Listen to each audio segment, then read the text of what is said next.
Well, hello again, Solis Wealth family. Greg Solis here with our update. On the family front, everybody's doing great. Nicole is coming home this week. Can't tell you how excited I am.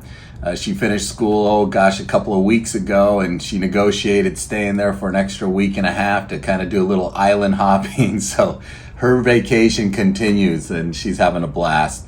Saw her grades, got a peek at her grades, and she passed every class. So you know what? I'm happy happy that she did that. Surfing every day and still getting passing grades. Thumbs up. Proud of Nicole.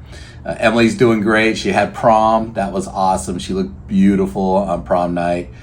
She went with some friends and they just had a great time. And Jack's been around a little bit, taking a little break, kind of regrouping a little bit. So it's nice having Jack around. So we've got the house full right now. Jack will be heading out here pretty soon again to get back on the road.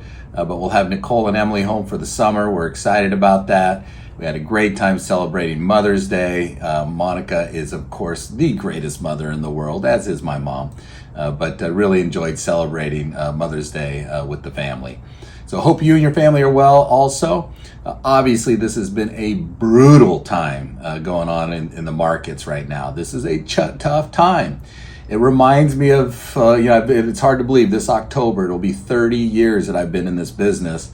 And I remember the 1994 bond market crash. I remember the 98 Asian contagion, the 2000 dot-com bubble bursting, and Y2K, and then 9/11, and then of course going through 08, 09, the worst financial collapse in American history since the Great Depression. And then of course we had some tough times in 2016, and then the pandemic in 2020. And I thought we were going to have some smooth sailing here, and unfortunately we're not.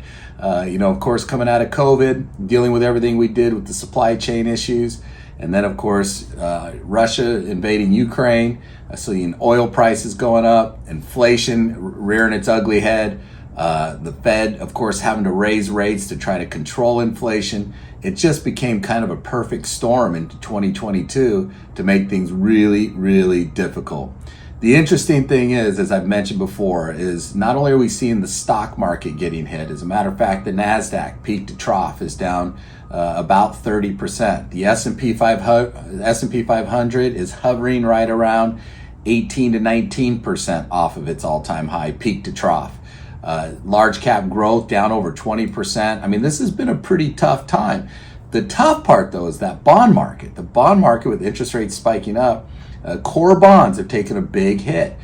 For example, the corporate bond index, high quality corporate bonds, are down over 13%. So if you are a conservative investor only investing in high quality corporate bonds, your portfolio is down 13%.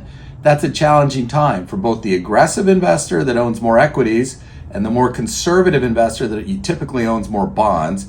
Everything went down. And as you heard me say before, it only happens about 15% of the time whenever we're in a big correction or bear market where both stocks and bonds are down together. That's what's making this a little bit more challenging than normal. So hang in there. The good thing is that we feel that the worst might be behind us. For long-term investors, we do see this as a potential buying opportunity. Let me give you an example of that. The NASDAQ, for it to get back to where it was just about 7 months ago, it's got to go up. If you're down 30%, you got to go up 45% to get back to where you were just 6 months ago. If it takes us 4 years to do that, that's going to be a 10% per year rate of return plus. So it's going to be a little better than 10% per year for us to just get back to where we were about 6 months ago. We feel very optimistic that over the long term, the S&P 500, the NASDAQ will all get back to where it was just 6 months ago, 4 to 6 months ago. But we have to be patient. So patience is going to be key here. Hang in there with it. The portfolios overall are hanging in there pretty good. Some of these alternative equities and alternative fixed income vehicles that we put in there have worked really well. So overall, the portfolios are holding up relative to what's going on in the stock and bond market. But of course, if you have questions or concerns, please don't hesitate to call us. We're trying to make a whole lot of outgoing calls to y'all to make sure you're doing well. Know that there's a lot going on behind the scenes to keep you positioned properly. So all things considered, we're doing great, but keep us posted if you need us, and don't hesitate to call. My very best to your family. God bless.